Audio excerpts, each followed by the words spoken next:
Professor Brian Greene.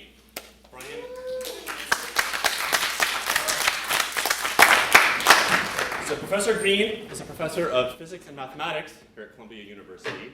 He's the co-founder of the World Science Festival, which is happening right now, and so we are super appreciative that he's able to join us. He's done 2 NOVA specials, 5 books.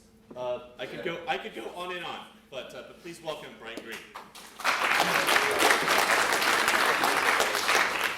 So thank you. Unfortunately, I can only spend a few minutes here this morning welcoming you because the festival is going on. But that really is a wonderful context for this event to be taking place. Because the World Science Festival, which is now in its 10th year, is all about forging connections between disparate entities. We like to think of our footprint as putting together science and art in order that people in the general public that, say, would go to an event on theater or film or dance or music, but they sort of hear the word science and they kind of turn in and want to run under a rock. We have events where they'll come in some sense, for the art, but the science is so integrated into the program that they actually leave with some science understanding, or at least some science inspiration.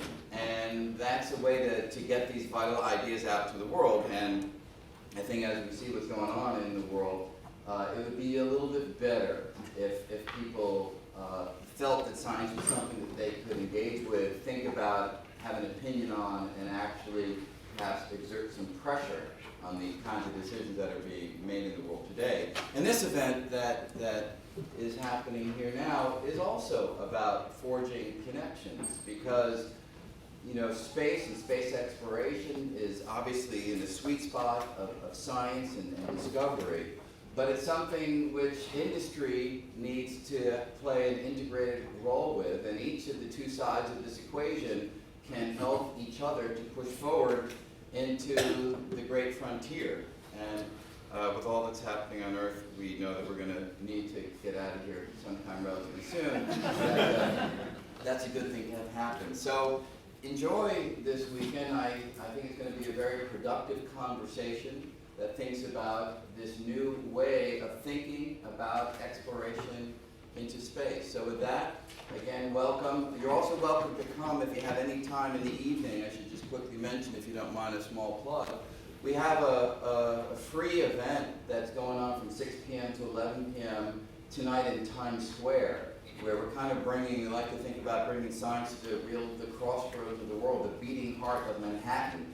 And it's a climate change footprint. There's a performance art piece. It's been up for 2 days, and it's attracting enormous crowds, which is a great thing. We have this 12-ton glass aquarium that fills with water over the course of 5 hours, and it empties out, and a rotating cast of actors is in the tank, having to respond to the changing water levels. So here you're sparking this conversation of rising sea levels, and you see these actors, some try to accommodate it, some fight it, some try to change it, and that's obviously a metaphor for what we're doing here on planet Earth. So if you have time, you can check that out. If you're more in the footprint of astronomy, which perhaps is, you can also go to Brooklyn Bridge Park tonight for stargazing. In Brooklyn, you can see 1 star at night, which is a nice thing. But Bill Nye will be there. I'll be there later on tonight. So again, it'll be sort of a fun way of thinking about science if you have time for that. Okay, with that, I'll turn it back over to Mark. And again, welcome to this important meeting. Thank you, Brian. Great. So again, welcome to sunny New York City. We're really glad that you're here. So we're finally here. We have private space industry. How many of you have watched live rocket launches? Yeah, every single one of you. Yes. So we're now in a time where we can finally talk about asteroid mining and Mars colonization and sending spaceships to Alpha Centauri and not be thought of as a completely crazy person. And as exciting as this is, a lot of the discussion has focused around the commercialization of space. And of course, that's essential, but what's missing is the scientific impact of this. And so that's the discussion that we'd like to start this weekend. And we have formed, so we'll very soon start off with Sabi talking about this. The way that we frame this is a little bit different. So we've purposely kept the talks very short, only about 8 to 10 minutes. And we've left plenty of time for discussion. So we'd like about 10 minutes of discussion per section. And then Sunday afternoon, we'll actually be going to the building next door, the Pupine Physics Department, and we want people to collaborate on a white paper. So we want people to form into groups and identify the most important problems facing the private space science industry and how to solve them, most importantly. And with that, I will leave it to Szabolcs Marka.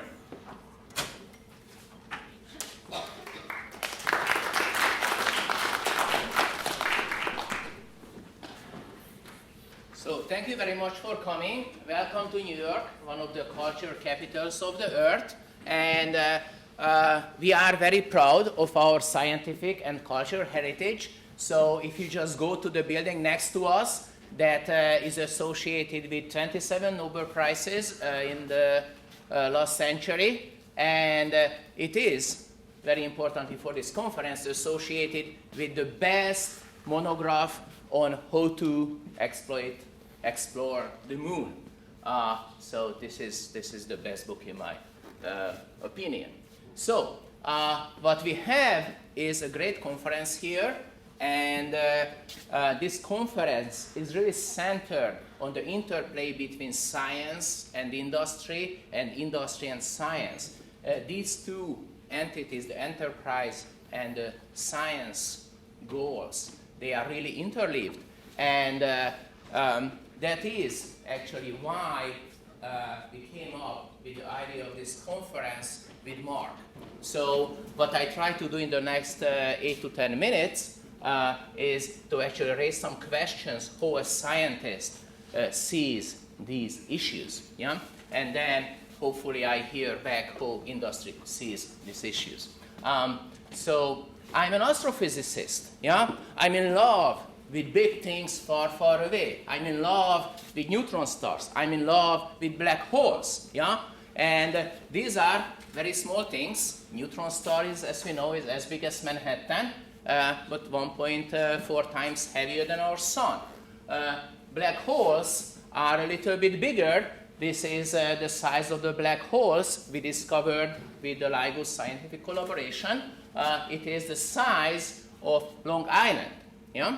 70 times heavier than our sun. So black holes actually represent a very interesting interplay between private industry and science. The best black hole image was actually generated by a private movie company for the movie Interstellar. Yeah? These are really, you know, professional computer graphics experts making this beautiful image of Gargantua. Yeah? You know, the brainchild of the founder of the LIGO detectors, Kip Thorne. So, as you heard, we were in the news discovering gravitational waves, where two really heavy black holes actually orbited each other and merged into one final black hole. Yeah? And we are very proud of this discovery, and this opens a new way to study the cosmos.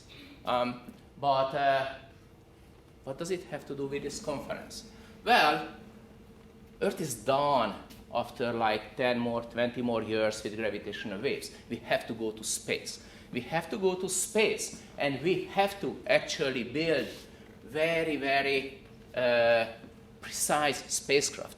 We have to build spacecraft that are 5 million kilometers from each other and do formation flight on a way that we know the relative distance to 10 to the minus 12 meters. I'm talking about a picometer. So we have to measure, science have to measure a picometer over 5 million kilometers.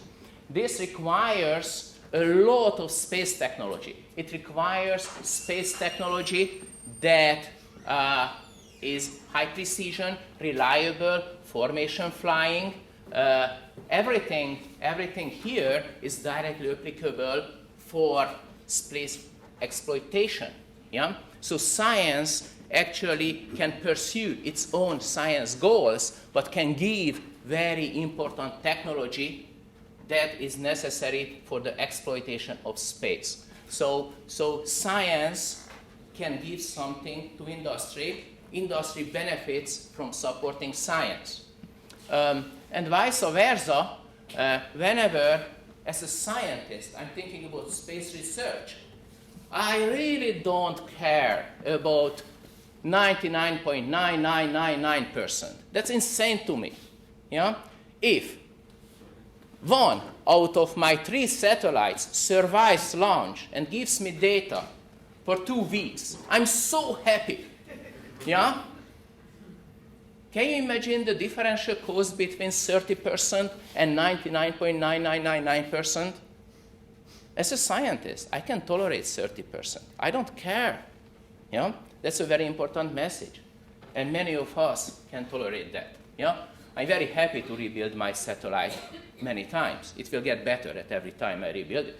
Yeah? I'm also impatient. I can't wait 40 years for my dream to come true. Yeah? I can't do that. That's not me. And many of my colleagues, they are impatient. We don't want to wait 40 years for our dreams to come true. We want it tomorrow. I can tolerate 30% success rate, but please do it tomorrow, okay? And that's very important. And I'm also impatient. I love innovation. I love innovation now. I don't want to innovate in 20 years when my innovation is obsolete. I want to do it tomorrow. And that is actually something but we already see examples in the private industry. We look at Virgin, we look at Blue Horizons, we look at all the private companies breaking boundaries, breaking the dogma of 99.99%, 40 years, and innovating right now, in a closed loop right now. So this is really super exciting for us as scientists. And New York is a great place for this. New York has the total ecosystem of the financial world, the innovation, startups, academia, everything is in the wishes group. And we have actually umbrellas which are bringing all this together. For example, NICE, headed by Sydney. So talk to Sydney if you want to learn about this great effort, because this is where academia and private industry can come together and make great things in the future. So my last slide, and this is very important. Yeah? My last slide is that science will not be able to reach its goal within our lifetime. We have so many missions hanging. I'm going to die before even a fraction will get accomplished. Science can't wait that long. Science needs enterprise to get our dream a reality. However, enterprise also needs scientists, because you do not have the technology to catch a comet. You do not have a technology to get the water and exploit it. You don't have many technologies that scientists can develop at the best cost as a side product doing their science. So when we are thinking of space, we have to change our view of space. We have to treat space as a resource. Humans actually are mining the ground, farming the land, fishing the ocean. We can do that responsibly. We can actually treat space, think about space as a wonderful resource and not just vacuum. So we have to embrace space. We have to get to space together. Thank you very much.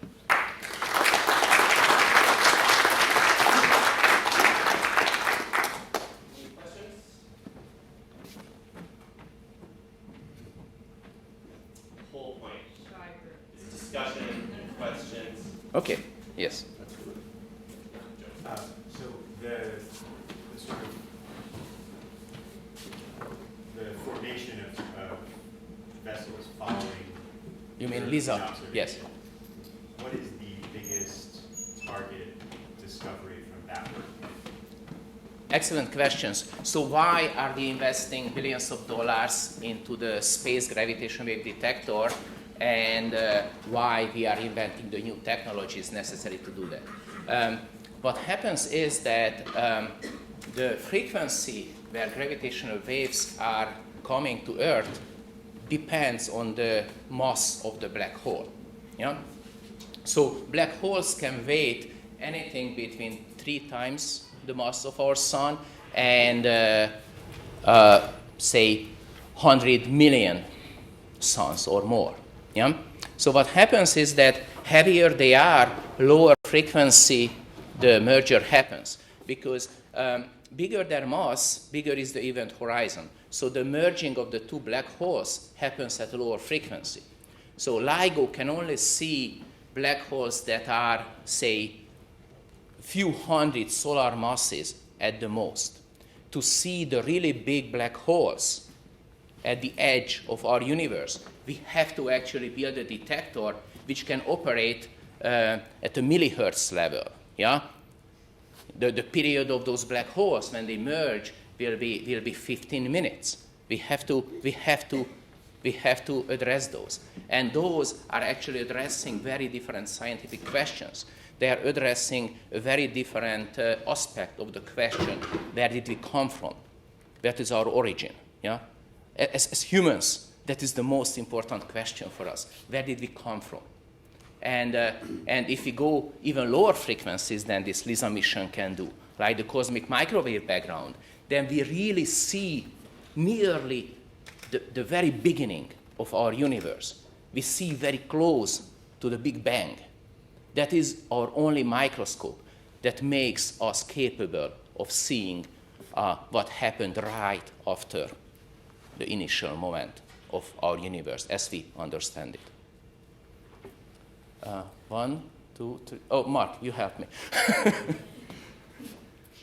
Yes, so. Sure.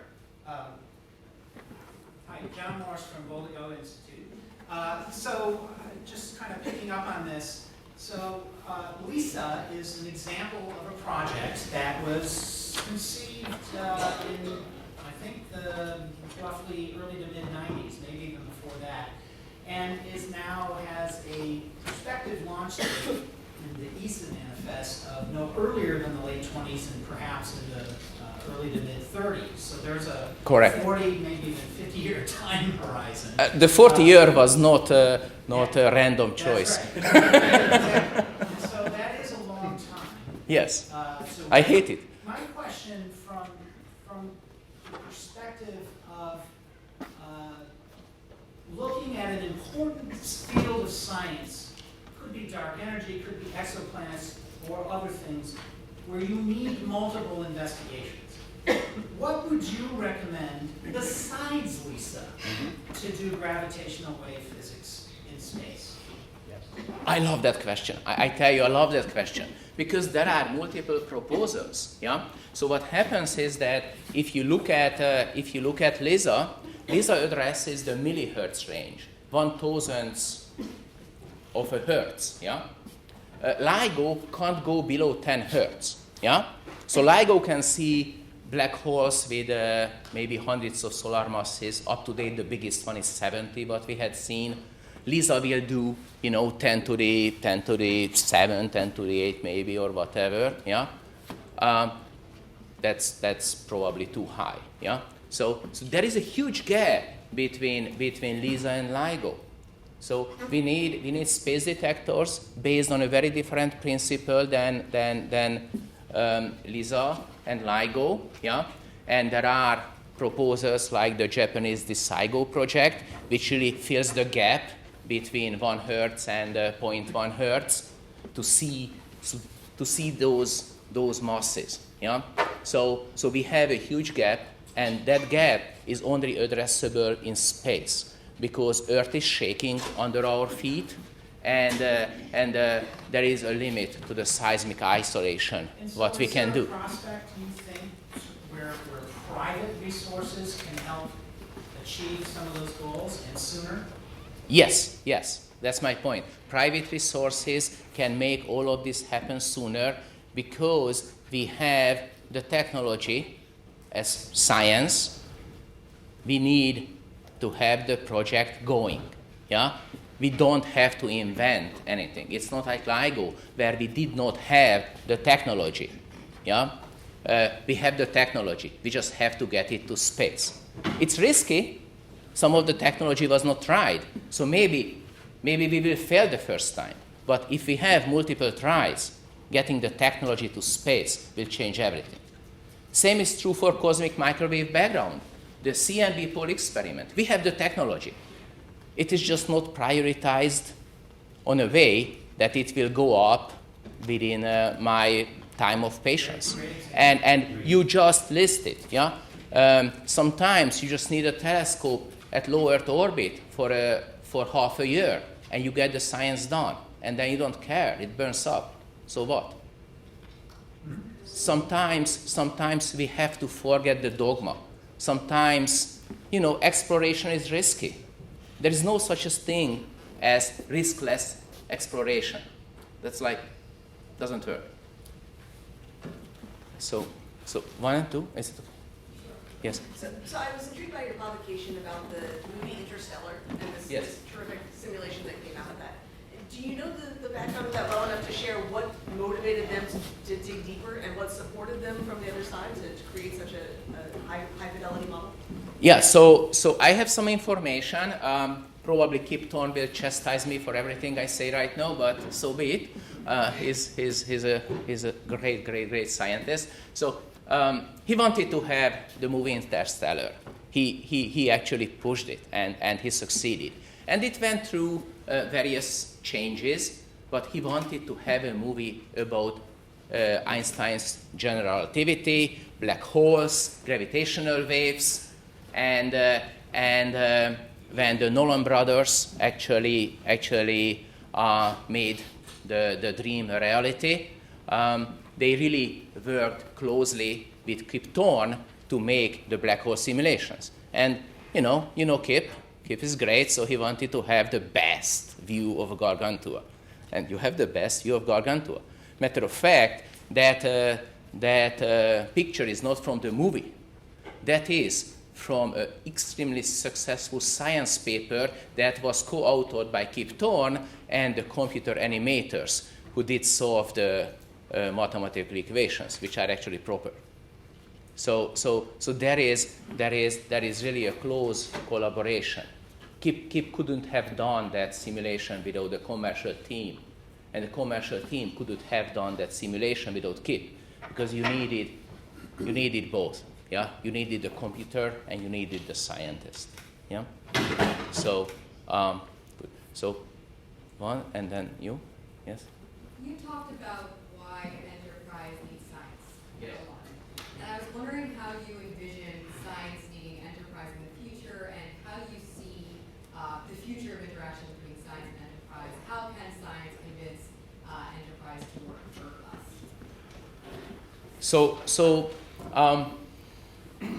I have evidence that Columbia students work for SpaceX. LIGO scientists are leaders in SpaceX, people who design critical part of LIGO, design the docking system, which takes the capsule to actually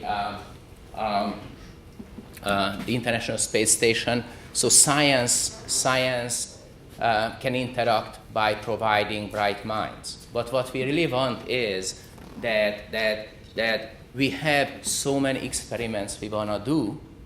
We have to work with industry to get these experiments into space fast and on a way that they have a chance of working.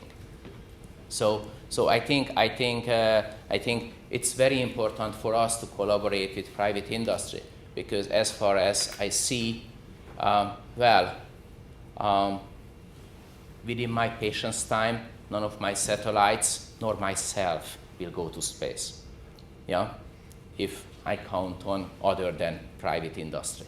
So I think we are very motivated to work with private industry to get our experiments in space, and we are hoping that private industry is also interested in the new technologies we develop together with them to make future space exploration possible. Have going back to Kip Thorne and his animators, I think that that's a really good example of communication and the arts. They actually came to one of our International Space Development conferences and excited the kids about the arts and what they can do in animation, and understanding the physics behind that, that keeping the kids in school and going to physics classes is an essential part of being able to animate properly. So when the spaceship lands, the dust comes up properly and it looks real. That's all physics and math. And what's nice about that is having partnerships with people who know how to communicate things in such an exciting way as to get kids more interested in the sciences and in physics and in the arts, the kids that are more art inclined. But also, I think a lot of the things that we do are so exciting, but if you can't illustrate it in an exciting way so that the public can see that, no one cares. You know, in a way, it's most important to make partnerships with people who can communicate our science in an effective way. Yeah, I couldn't agree more. Yeah, that's why I did my labor of love with the Education and Public Outreach Committee of LIGO, because you know, if we don't communicate our excitement, our results, we are shortchanging humanity. Yeah. I totally agree. So, yes, please. So right now, big science missions like LISA are funded primarily by governments. If you put up a private, say, gravitational wave mission, do you envision that the paying customer changes at all? Does the funding model change at all? Who pays for it? Yes, the funding model must change, because otherwise it does not work. Yeah, the way I believe in collaborations is that every time you do a collaboration, it must be mutually beneficial. That is, if only one party gains, there is no collaboration. Yeah.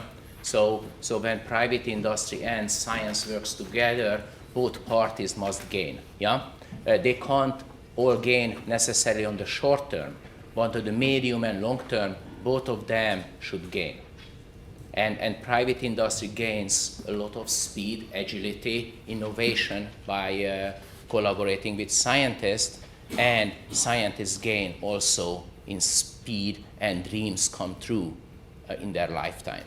So I think that's a very important point. It must be mutually beneficial, and the funding model should change. And I know there is a big private corporation who actually financed a design study for a DISIGO-like mission. So maybe it's starting. Yes? Speaking as a biologist, the most recent successful partnership between science and enterprise has actually been the biotech industry, which took off in the 1990s from nothing.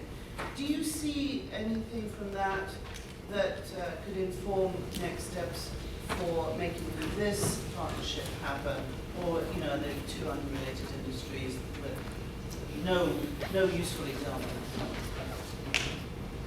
I think it is very important to emphasize that if we are going to exploit space, if we are going to use space as a resource, yeah.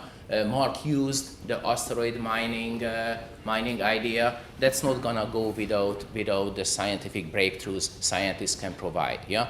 So if you are thinking about the most wonderful material in space, what is the most wonderful material in space? Water. It's treasure. Yeah. You have a comet. You have even a really small comet as big as that building next to us. Tiny thing. Yeah. That's invaluable, because you can use ice for everything. You can use ice to propel, to construct, to shield. It's the greatest treasure. Yeah? You need science to do that. And I think that partnership, if we are serious about using space as a resource, will happen and must happen. Yeah? All right, let's thank Sabi again.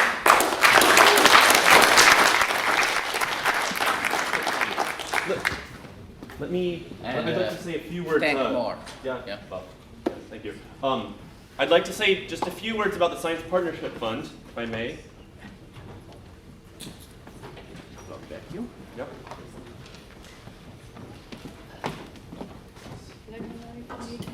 Sure. Is it converting back to? It's you. Yep, it's me. Super. Hello again. So I'd like to tell you just a few things about the Science Partnership Fund, since we're the ones organizing this meeting. So the Science Partnership Fund is really a bridge between scientists and funding sources. And we're still very new. We're only about a year and a half out from inception. And in that short amount of time, we've actually already raised over $150,000 in funding for scientific projects. And we primarily work with foundations and corporations, and we have an incredible list of organizations that we've already worked with. And while we're very proud of this result, we could be doing so much more. Most of these matchings, in fact, all of these matchings are actually based on personal matching that I personally or Sandhya Narayan Swamy, who's also on our board, have done, just based on personal relationships. And what we really want to do is scale. So to illustrate this, how many of you have used Uber? Yeah, just everyone. Airbnb? Viewer. Online dating?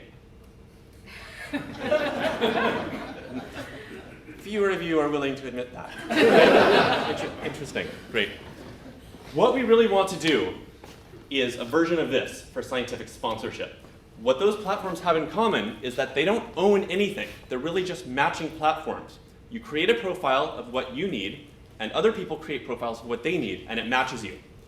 And strangely enough, there exists no such platform for scientific sponsorship, which, as far as I can tell, is about the most inefficient process ever invented.